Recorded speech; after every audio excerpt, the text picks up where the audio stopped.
എല്ലാവർക്കും പുതിയൊരു വീഡിയോയിലേക്ക് സ്വാഗതം. ഇന്നൊരു ബാക്ക് ടു സ്കൂൾ ഷോപ്പിംഗ് കേട്ടോ. അപ്പോൾ തീർത്തുവിന് സ്കൂളിൽ പോകാനുള്ള ഐറ്റംസൊക്കെ വാങ്ങാൻ പോകാം കേട്ടോ. ബാക്ക് ടു സ്കൂൾ എന്ന് പറയാൻ പറ്റില്ല, കാരണം നമ്മുടെ തീർത്തു ആദ്യമേ LKG പോകുന്നു. എന്താവുമെന്നൊന്നും അറിയില്ല, നല്ല എക്സൈറ്റ്മെൻറ്റില്ല കേട്ടോ. ഇന്നലെ തൊട്ടേ തീർത്തു ബാഗ് വേണം, കുട വേണം, ലഞ്ച് ബോക്സ് വേണം, ഇങ്ങനെ ഓരോന്നോരോന്ന് ഇങ്ങനെ പറഞ്ഞുകൊണ്ടേ ഇരിക്കുകയായിരുന്നു കേട്ടോ. അപ്പോൾ തീർത്തു ഭയങ്കര സന്തോഷത്തിലാണേ. അപ്പം നമ്മൾ പോകുന്നത് തൃശ്ശൂരാണ്. ഏകദേശം ഒരു ഈവനിങ് ടൈമിലാട്ടോ നമ്മൾ ഇറങ്ങിയത്. കാലത്ത് ഇറങ്ങാനിരുന്നതാണ്, മഴ കാരണം പിന്നെ ഈവനിങ്ങിലേക്കാക്കി. ഈവനിങ് ആയിട്ട് മഴയൊന്നും കുറഞ്ഞിട്ടില്ല കേട്ടോ. പുറത്താണെങ്കിൽ ഭയങ്കര മഴ പെയ്തുകൊണ്ടേ ഇരിക്കുക. തീർത്തു പിന്നെ കിടന്ന് ഉറങ്ങി കേട്ടോ. ഏകദേശം അവളൊന്ന് ഉറങ്ങുന്നൊരു ടൈമൊക്കെ ആയിരുന്നു. അങ്ങനെ തീർത്തു കിടന്ന് നല്ല ഉറക്കം ഉറങ്ങി. അങ്ങനെ നമ്മൾ ഷോപ്പിൽ വന്നിട്ടുണ്ട്. വന്ന പാടെ ബാഗ് കേട്ടോ നേരെ നോക്കാൻ പോയത്. അപ്പോൾ തീർത്തിനോട് തന്നെ ചോദിച്ചു ഏത് ബാഗ് അടി എടുക്കേണ്ടതെന്ന് ചോദിച്ചു. അപ്പോൾ ഒരുപാട് ബാഗുകളിങ്ങനെ നോക്കിക്കൊണ്ടിരിക്കുക കേട്ടോ. അപ്പോൾ അവൾക്ക് തന്നെ കൺഫ്യൂഷനായി ഏത് വാങ്ങണമെന്നുള്ളത്. അപ്പോൾ യൂണിക്കോണിൻ്റെ ഉണ്ടായിരുന്നു, ഡോറയുടെ ഉണ്ടായിരുന്നു. അപ്പോൾ അവൾ അത് വേണം ഇത് വേണം എന്നൊക്കെ പറയുന്നുണ്ട്. അവൾക്ക് തന്നെ കൺഫ്യൂഷൻ കേട്ടോ ഏത് എടുക്കണമെന്നുള്ളത്. അങ്ങനെ ലാസ്റ്റ് ഒരു ബാഗ് എടുത്തിട്ടുണ്ട്. പിന്നെ ഇത് റെയിൻകോട്ട് വാങ്ങാൻ കയറി കേട്ടോ. എന്ന് വെച്ചാൽ കുടയേക്കാളും കൂടുതൽ ആവശ്യം വരുന്ന മിക്കവാറും റെയിൻകോട്ടായിരിക്കും. കാരണം വണ്ടിക്കായിരിക്കുമല്ലോ അങ്ങോട്ടും ഇങ്ങോട്ടും പോകുന്നത്. ബൈക്കിനൊക്കെ പോകുമ്പോൾ റെയിൻകോട്ട് തന്നെ ആയിരിക്കുമല്ലോ ആവശ്യം വരുന്നത്. അങ്ങനെ റെയിൻകോട്ട് എടുത്തു. പിന്നെ കുട എടുക്കാൻ കയറി കേട്ടോ. അപ്പം ആദ്യം എടുത്ത കുട ഇത്തിരി വലുതായിരുന്നു. അപ്പം ഞാൻ പറഞ്ഞു ചെറിയ കുട മതിയെന്ന് പറഞ്ഞു.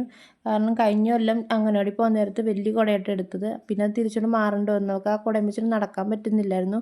അപ്പോൾ ഈ പ്രാവശ്യം ഞാൻ പറഞ്ഞു ചെറിയ കുട എടുത്താൽ മതിയെന്ന്. അപ്പോൾ എടുത്ത കുടയും കൊണ്ട് അപ്പം ഞാൻ അവളോട് തന്നെ പറഞ്ഞു ചൂടി നടക്കാൻ പറഞ്ഞു ഒന്ന് നോക്കാൻ.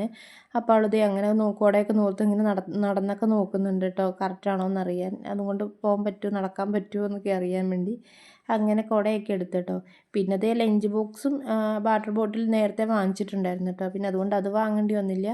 പിന്നെ ടിഫിൻ ബോക്സ് വാങ്ങാൻ വേണ്ടി അവളോട് തന്നെ പറഞ്ഞു നോക്കാൻ പറഞ്ഞു. അപ്പോൾ അവളതൊന്നും നോക്കുന്നില്ല കേട്ടോ. അവൾ ആ ബോക്സ് ഇരിക്കുന്ന ഭാഗത്തോട്ട് തന്നെ പോയിക്കൊണ്ടിരിക്കുന്നത്. പിന്നെ ഞാൻ ലഞ്ച് ബോക്സൊക്കെ എടുത്തു. അപ്പോൾ തീർത്തോണ്ടിരിക്കുന്ന നല്ല ബോക്സായിട്ട് നോക്കുന്നത്. കുറേ ബോക്സുകൾ ഇരിപ്പുണ്ട്. ചെന്നപ്പം തൊട്ടേ ആ ബോക്സുകൾ ഓരോന്നിങ്ങനെ നോക്കിക്കൊണ്ടേ ഇരിക്കുകയായിരുന്നു കേട്ടോ. അപ്പം ഞാൻ പൗച്ച് എടുക്കാൻ പറഞ്ഞു കേട്ടോ. അവൾ പറഞ്ഞു പൗച്ച് വേണ്ട, ബോക്സ് മതി എന്ന് പറഞ്ഞു. അങ്ങനെ പറഞ്ഞ് ആ ബോക്സ് തന്നെ എടുത്തു കേട്ടോ. അങ്ങനെ ടിഫിൻ ബോക്സ് ഒക്കെ എടുത്തിട്ട് ഒരുപാട് ഇരിക്കുന്ന കാരണം കൺഫ്യൂഷൻ ഏതെടുക്കണമെന്ന്. പിന്നെ അത് പൊതിയാനുള്ള പേപ്പറൊക്കെ എടുത്തിട്ടുണ്ട്, പെൻസിൽ, സിസർ, ഏകദേശം സ്കൂളിലേക്ക് ആവശ്യമുള്ളതൊക്കെ വാങ്ങിച്ചിട്ടുണ്ട്. പിന്നെ നോട്ട്ബുക്ക് ഒന്നും വാങ്ങിച്ചിട്ടില്ല കേട്ടോ. അത് സ്കൂളിൽ നിന്ന് തന്നെ കിട്ടിയിട്ടുണ്ടായിരുന്നു. പിന്നെ സ്കൂളിൽ ചെല്ലുമ്പോൾ എന്തെങ്കിലും ആവശ്യമുണ്ടെങ്കിൽ പറയുമ്പോൾ വാങ്ങിയാൽ മതിയെന്ന് ഓർത്തു. അങ്ങനെ ഏകദേശം സ്കൂളിലേക്ക് ആവശ്യമുള്ള ഐറ്റംസൊക്കെ എടുത്തിട്ടുണ്ട്. അങ്ങനെ നമ്മൾ അവിടെ നിന്ന് ഇറങ്ങി കേട്ടോ. വരുന്ന വഴി തൃശ്ശൂർ മാർക്കറ്റിൽ ഇറങ്ങിയിട്ടുണ്ടായിരുന്നു. അപ്പോൾ അതേ കണ്ടത് കേട്ടോ. ഇത്രയും മുളകിന് 10 രൂപയുള്ളൂ കേട്ടോ. അങ്ങനെ അതൊക്കെ വാങ്ങിച്ചു. പിന്നെ ഫിഷ് മാർക്കറ്റിൽ ഇറങ്ങിയിട്ടുണ്ടായിരുന്നേ. അപ്പം പിന്നെ മീനൊക്കെ വാങ്ങിച്ചു. പിന്നെ അതൊക്കെ കഴിഞ്ഞ് നമ്മൾ നേരെ വീട്ടിലോട്ട് പോയിക്കൊണ്ടിരിക്കുക കേട്ടോ. ഏകദേശം വീട്ടിലെത്തിയപ്പോൾ ഒരു 9:30 ആയിട്ടുണ്ടായി. അപ്പം അത്രയും താമസിച്ചിട്ടുണ്ടായിരുന്നു കേട്ടോ വീട്ടിലെത്തിയപ്പം. അപ്പോൾ അത്രയേ ഉള്ളൂ ഇന്നത്തെ ഒരു back to school shopping video. എല്ലാവർക്കും ഇഷ്ടമായെങ്കിൽ ലൈക്ക് ചെയ്യണം, ഷെയർ ചെയ്യണം, സബ്സ്ക്രൈബ് ചെയ്യാൻ മറക്കില്ല കേട്ടോ. ടാറ്റാ.